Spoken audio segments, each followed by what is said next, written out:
साधु भेष में पहाड़ी और जंगल के रास्तों से गुजर रहा था। उस महात्मा के पास में 3 थैला थे और तीनों में सामान था और महात्मा तीनों थैले लाद कर जा रहा था। भारत देश में जिस समय गरीबी थी, लोग अपना अपना सामान लेकर पैदल ही चलते थे। कोई सिर पे लेता था सामान, कोई पीठ पे लादता था और कोई अगल बगल में टांग लेता था। तो महात्मा जो बड़ा थैला था उसको सिर पे रखे हुए थे। एक छोटा सा नाला आता है, उसमें पानी बह रहा है। इतना वजन लेकर चलने में उस साधु को बड़ी तकलीफ हो रही है। नाला के पास किनारे वो संत बैठ जाता है, थोड़ी देर सोचता है। तब तक एक नवयुवक आता है। वो महात्मा को टकटकी लगाकर देखता रहता है कि ये महात्मा बड़ी देर से यहाँ पर बैठा है, सोच रहा है, या तो उधर जाए या इधर जाए, हटे यहाँ से। तो उस नवयुवक ने पूछा, बाबा जी यहाँ क्यों बैठे आप? या तो पार हो जाओ। तो महात्मा ने कहा, पार होने की हिम्मत नहीं है। तो बोले, तो वापस लौट जाओ। वापस जाने का मन नहीं है, पार होना चाहता हूँ पर हिम्मत नहीं। क्यों हिम्मत नहीं है? क्योंकि 3 थैला है, वजन है, नाला है, तेज पानी की धार है, शरीर कमजोर है, बुढ़ापा है। कहीं नाले के पानी की धार में फिसल गए, गिर गए, ये कीमती सामान भी डूब जाएगा, मैं भी डूब जाऊंगा। इसलिए बैठा सोच रहा हूं। तो उस नवयुवक ने कहा कि महात्मा जी मैं बहुत दुखी हूँ, क्योंकि जहाँ मैं नौकरी करता था वहाँ जो मेरा मैनेजर था वो कुछ चालाकी, छल कपट, बेईमानी करना चाहता था। मैंने उसका साथ नहीं दिया तो उसने मुझको नौकरी से निकाल दिया। मैं भटक रहा हूँ, दुखी हूँ। मुझे आशीर्वाद दो कि कहीं अच्छी नौकरी मिल जाए। हर व्यक्ति अलग अलग चीजों के लिए आशीर्वाद मांगता है। महात्मा मुस्कुराया, उसने कहा, थोड़ी सी मेरी मजदूरी कर लो। ये जो मेरा वजन थैला है, इसको सिर पे रख करके नाला के उस पार मेरी कुटिया है, पहाड़ उतरने के बाद वहाँ तक पहुँचा दो। हम तुमको 3 चांदी की सिक्के दे देंगे। तो आपकी इस थैले में क्या है बाबा, ये तो बता दो। इसमें तांबे के सिक्के हैं। अच्छा, मैं ले लेता हूँ इसको। ले लिया और नाला से पार किया। अब महात्मा के पास में 2 छोटे छोटे थैला बचे। महात्मा भी दोनों थैला को लेकर हिम्मत करके नाला पार कर गया और धीरे से अब वो नवयुवक वजन गठरी जो थी उसको लेकर आगे चल रहा है। और महात्मा बहुत पिछड़ गया, लेकिन महात्मा देखता है कि कहीं मेरी गठरी लेकर भाग न जाए, क्योंकि चोर कई प्रकार के होते हैं। आपको सहयोग देंगे और सामान गायब कर देंगे। तो उस नवयुवक ने खड़े होकर कहा, महात्मा जी आप बहुत गौर से हमारी तरफ देखते हैं, क्या हमको चोर समझते हैं? मैं बहुत ईमानदार आदमी हूँ, मैं आपकी गठरी नहीं चुराऊंगा, आप आराम से चलिए। महात्मा ने कहा, मैं कमज़ोर हूँ, मुझसे चला नहीं जाता है, एक गठरी और ले लो, मैं 3 सोने के सिक्का तुमको दूंगा मजदूरी। एक गठरी और ले लिया। फिर महात्मा धीरे धीरे चल रहा था और वो नवयुवक तेज चाल में आगे आगे चलता था। महात्मा गौर से देखता था कि बहुत तेज चल रहा है ये नवयुवक, दूर निकल गया है, मेरी गठरियां लेकर कहीं भाग न जाए। कभी कभी आपके मन में संदेह होता है और वो संदेह कभी कभी सच ही निकलता है। और जब तुम जबरदस्ती विश्वास करते हो वहीं पर तुम्हारा नुकसान होता है। और जहाँ संदेह होता है वहाँ कुछ न कुछ खतरा हो भी सकता है और नहीं भी हो सकता है। नवयुवक ने खड़े होकर कहा, महात्मा जी बहुत पिछड़ जाते हो। महात्मा ने कहा, ये जो छोटा थैला बचा है ये भी मुझसे उठ नहीं रहा है, इसको भी लेकर चलने में बहुत कठिनाई है। बोले इसमें है क्या महात्मा जी, लाओ इसको भी मैं ही ले लेता हूँ। हाँ तुम इसको ले लो तो तुमको हम 3 सिक्का और सोने के देंगे, ले लो। बोले इसमें है क्या महात्मा जी। बोले बड़े वाले थैले में तांबे के सिक्के हैं और मंझोल आकार का जो थैला है उसमें चांदी के सिक्के हैं और ये जो छोटा थैला है इसमें सोने के सिक्के हैं। तो नवयुवक बड़ा खुश हुआ और तीनों थैले ले लिया और तेज चाल में ठसक मारकर चलने लगा। याद रखना तुम 50 किलो मिट्टी लाद कर चलो तो तुम्हारी स्पीड कम हो जाती है और 50 किलो चांदी अगर लाद कर चलो स्पीड बढ़ जाती है और 50 किलो यदि सोना लाद कर चलो तो तुम ऐसे चलते हो जैसे हवा चलती है, बहुत स्पीड आ जाती है। अब देखिए वजन बराबर है लेकिन उसमें सामान क्या है उसका भी प्रभाव पड़ता है। अभी किसी स्त्री को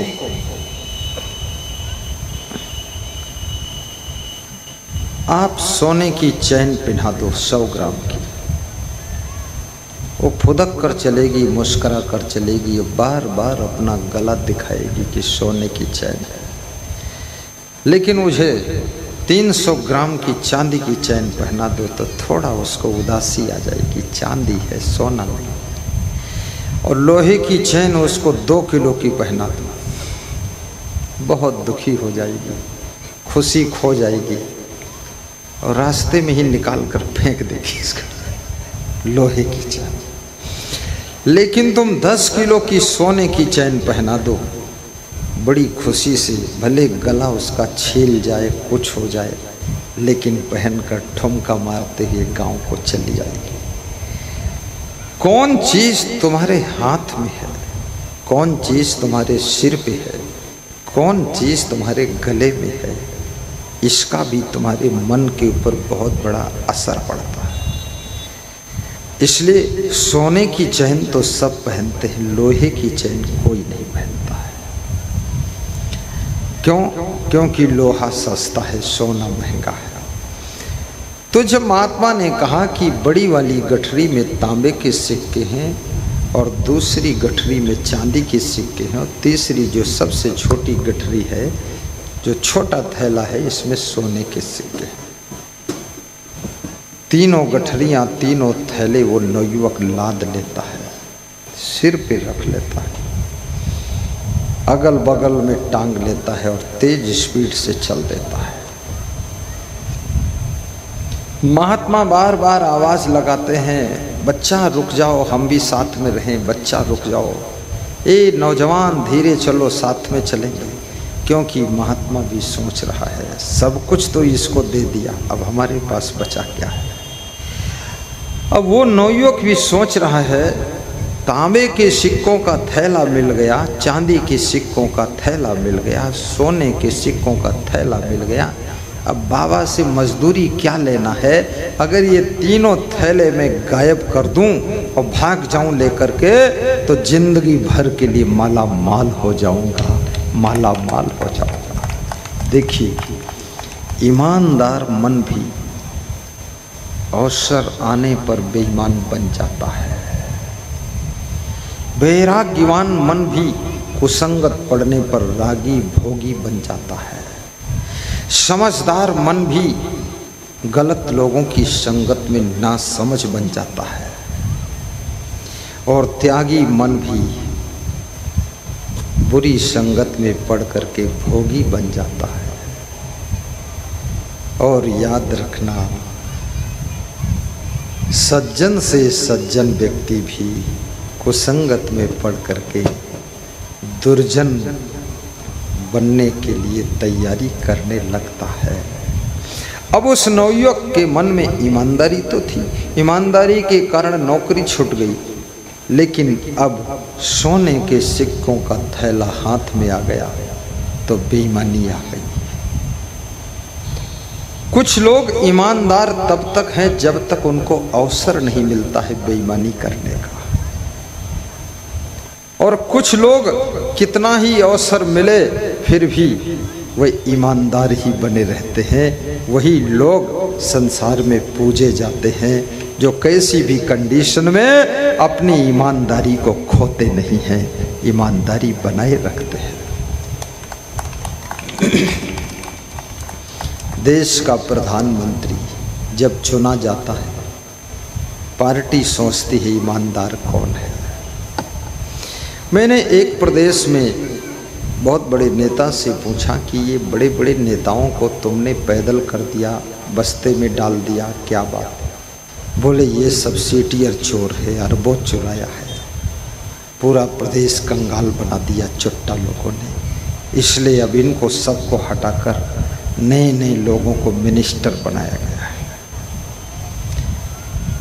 अब समस्या ये रही कि नए लोगों को अनुभव नहीं है और पुराने लोग बहुत चोर है, तो प्रदेश जैसा चाहिए आगे नहीं बढ़ पा रहा है। बड़ी विचित्र जिंदगी की शैली है। नवयुवक जब पहाड़ से नीचे उतरा और थोड़ा मोड़दार रास्ता था, उसमें आड़ हो गया तो नवयुवक गठरियां लेकर जोर से भाग गया।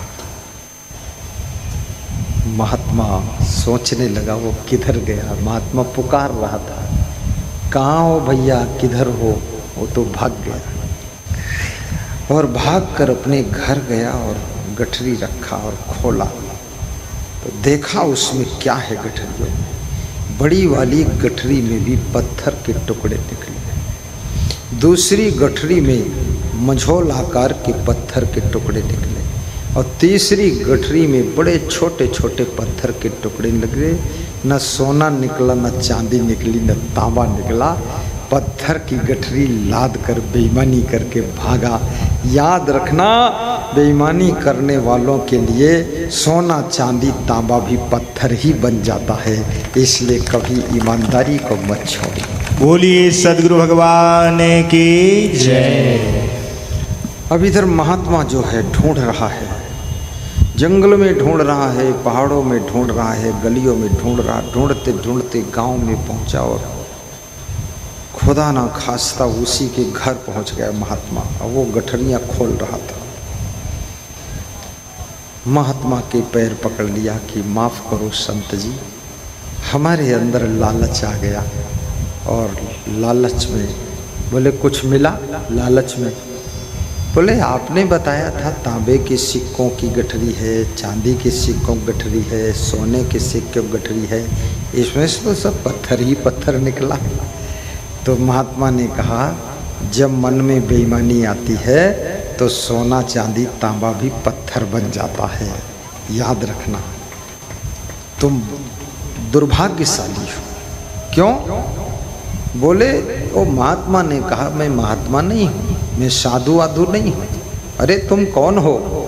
बोले मैं इस देश का राजा हूँ और मैं बूढ़ा हो चला हूँ, मेरे कोई संतान नहीं है, तो मैं इसलिए निकला था कि मैं अपना कोई उत्तराधिकारी ढूंढ लूँ, कोई अच्छा आदमी, सच्चा आदमी, कोई ईमानदार आदमी ढूंढूँ, तो ढूंढने निकला था।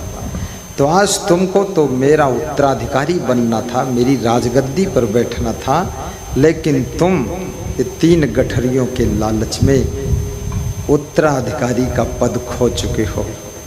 वो नवयुवक महात्मा के चरण पकड़कर लिपट गया, रोने लगा कि माफ़ कर दो, माफ़ कर दो, हमें उत्तराधिकारी बना दो।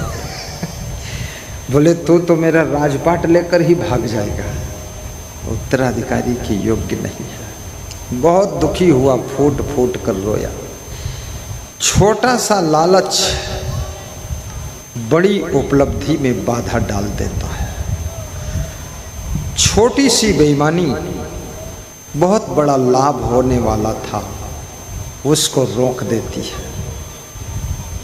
महात्मा कहता है तू चूक गया, नहीं आज तेरी जिंदगी बदल जाती। वास्तव में किस भेष में कौन व्यक्ति आपको मिला है कुछ पता नहीं, इसलिए हमेशा आप कहीं हैं, परिचित में हैं, अपरिचित में हैं, अच्छा व्यवहार कीजिए, अच्छे स्वभाव का परिचय दीजिए और अच्छी वाणी बोलिए। हो सकता है जहाँ तुम खड़े हो वहीं से तुमको आगे बढ़ने का अवसर मिल जाएगा। 10-12 बच्चे खेल रहे थे।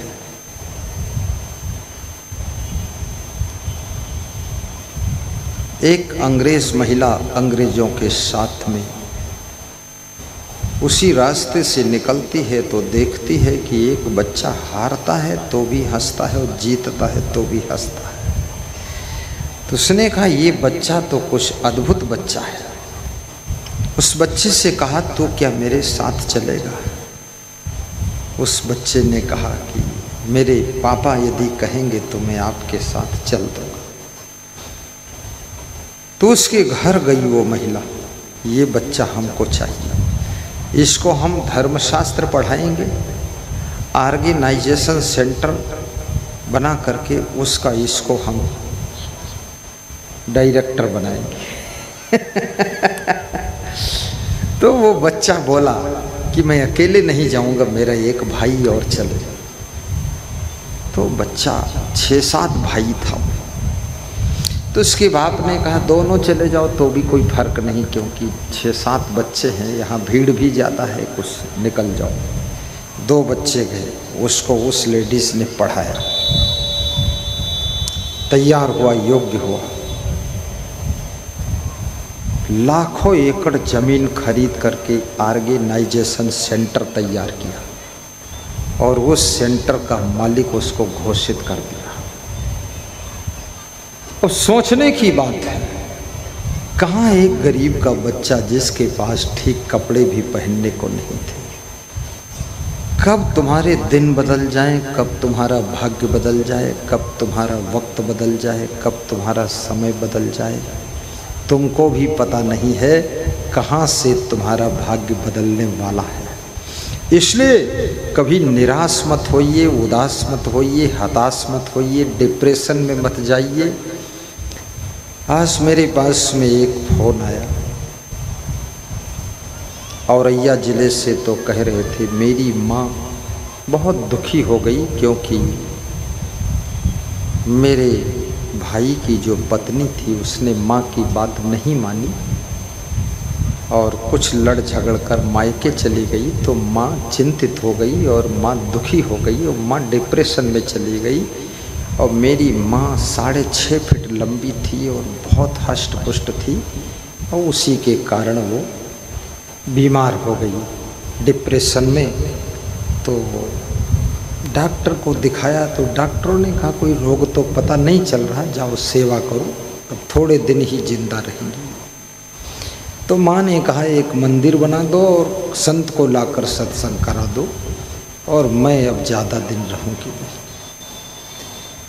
अपनी बड़ी बहू के मनमानी करने से सासू के मन में घाव छू गया और वो उदास हो गई और उसी डिप्रेशन में एक दिन उसकी मृत्यु हो गई। याद रखना, किसका दिल तुमसे कितना अधिक जुड़ा हुआ है इस बात का भी जरा ख्याल रखना। अपनी मनमानी करके कहीं दूसरों की जिंदगी को ख़त्म न कर देना, इस बात की भी जिम्मेदारी आपकी है, इसकी चिंता भी आपको करना चाहिए। क्योंकि इस संसार में हर व्यक्ति किसी न किसी का सहारा लेकर के जिंदा रहता है। पूरा संसार सहारा का संसार है।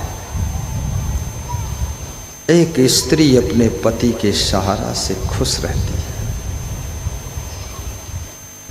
और पति का मूड बिगड़ जाए, मूडी डूडी हो जाए, बहुत गड़बड़ हो जाएगा। तो याद रखना, आपका भाग्य इतना गुप्त है, इतना छिपा हुआ है, तुमको भी पता नहीं है कि तुम्हारे भाग्य का सूरज कब उदय होगा। एक चोर था, चोरी करता था। चोरी करते करते बूढ़ा हो गया। उसने अपने लड़के को भी चोरी सिखा दिया। मृत्यु का समय निकट आ गया। एक ही लड़का था, लड़के को बुलाया और बुला करके लड़के से कहा कि बेटा चोरी करना, लेकिन एक काम करना, साधुओं के सत्संग में मत जाना और साधुओं के आश्रम पर भी मत जाना। बोले ठीक है। बाप मर गया ज्ञान देकर। लड़का चोरी करने गया। लोगों ने चोर को देख लिया, चोर को रपटाया पकड़ने के लिए, तो भागा। भागते भागते भागते भागते एक साधु के आश्रम में घुस गया जाकर। अब जान का खतरा था तो बाप की बात को एक साइड में रख दिया और साधु की कुटिया में घुस गया बचने के लिए। साधु की कुटिया में जब घुसा, साधु ने कहा देखो भाई, हम तो चोर को नहीं रख सकते हैं। चोर ने कहा इस समय मैं चोर नहीं हूं,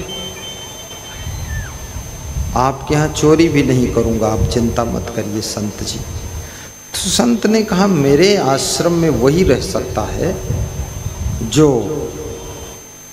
कुछ नियम और व्रत का पालन करेगा। करोगे? बोले आप बताओ। नियम व्रत पालन करने योग्य होगा तो कर लूँगा, नहीं तो नहीं करूँगा।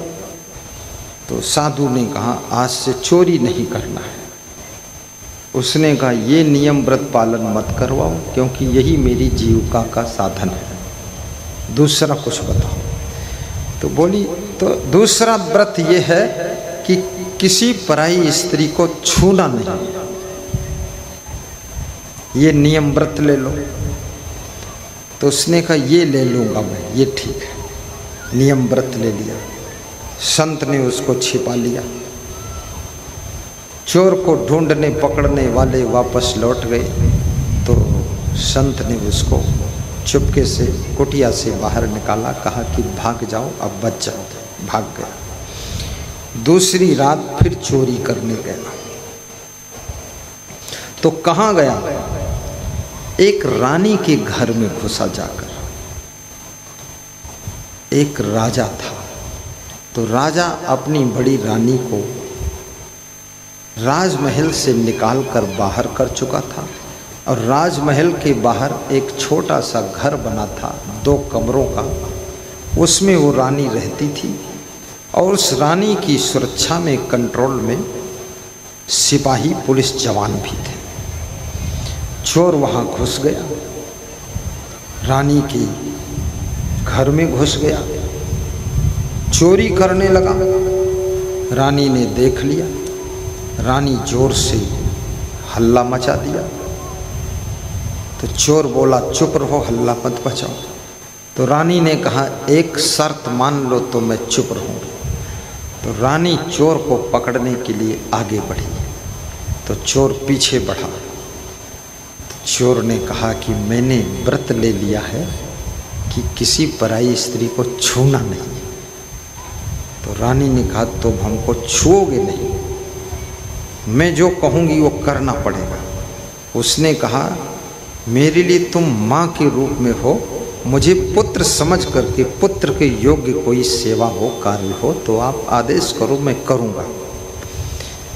तो रानी ने कहा तू मेरा पुत्र बन गया तो इसका मतलब मैं तेरी माँ बन गई, बात खत्म हो गई। सिपाहियों से रानी ने कहा इस चोर को पकड़ो, राजा के पास ले जाओ। राजा के पास चोर को पकड़ कर ले गए। राजा ने पूछा कि तू मेरी रानी के घर में चोरी करने कैसे घुस गया? बुलाओ रानी को, इसको बहुत सजा देंगे हम। तो उस चोर ने कहा कि आप मेरी पूरी बात सुन लो, मुझको ये लोग पकड़ नहीं सकते थे, लेकिन मैं एक साधु की कुटिया में छिपा था तो साधु ने मुझे व्रत नियम धारण करवा दिया था, किसी पराई स्त्री को छूना मत। तो आपकी रानी के कमरे में जब मैं घुसा तो रानी मुझको छूने के लिए चली तो मैं 2 कदम पीछे हटा। मैंने कहा मैं पराई स्त्री को छूता नहीं हूँ, ऐसा नियम व्रत ले चुका हूँ। तो रानी ने कहा कि छूते नहीं हो तो क्या समझते हो? बोले तुम मेरी माँ हो, अब माँ के रूप में मुझे पुत्र समझ कर कोई आदेश करो तो मैं पालन करूँगा। तो राजा साहब मुझे फांसी की सज़ा दे दो, लेकिन मेरी एक प्रार्थना है। फांसी की सज़ा देने के पहले एक मैं निवेदन करता हूँ कि ये जो मेरी माँ है, ये रानी, इसको जो राजमहल से तुमने बाहर निकाल दिया है छोटी सी गलती के कारण, इसको पुनः राजमहल में वापस रख लीजिए और पहले जैसा इसको सम्मान दीजिए और इसको आदर कीजिए। फिर उसके बाद मुझे फांसी दे दो तो मैं मर जाने में भी खुश हूँ। तो राजा ने रानी को बुलाया कि बुलाओ उसको। रानी ने आने से मना कर दिया कि मैं नहीं आऊँगा। तो राजा स्वयं गया। तो रानी ने कहा कि देखो मैं वापस राजमहल अब जाना नहीं चाहती हूँ, लेकिन अगर इस चोर ने ये बात कही है कि मेरी माँ को वापस राजमहल में रख लो, यही मेरी अंतिम इच्छा है, उसके बाद मुझे फांसी की सज़ा दे दो, स्वीकार है। तो मेरी भी एक इच्छा है, रानी ने कहा, मेरी भी एक अंतिम इच्छा है, वो ये है कि मेरा एक बेटा है, उसको आप अपना उत्तराधिकारी बना दो, उसके बाद मैं चल दूंगी, राजमहल में रह लूँगी।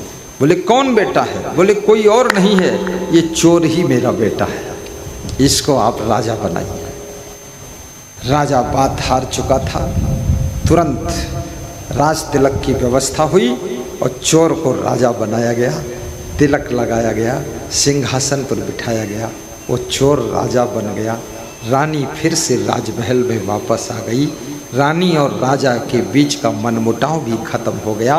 एक छोटा सा नियम बताया हुआ संत का पालन करने से चोर को राजा बनने का भी अवसर मिल गया है।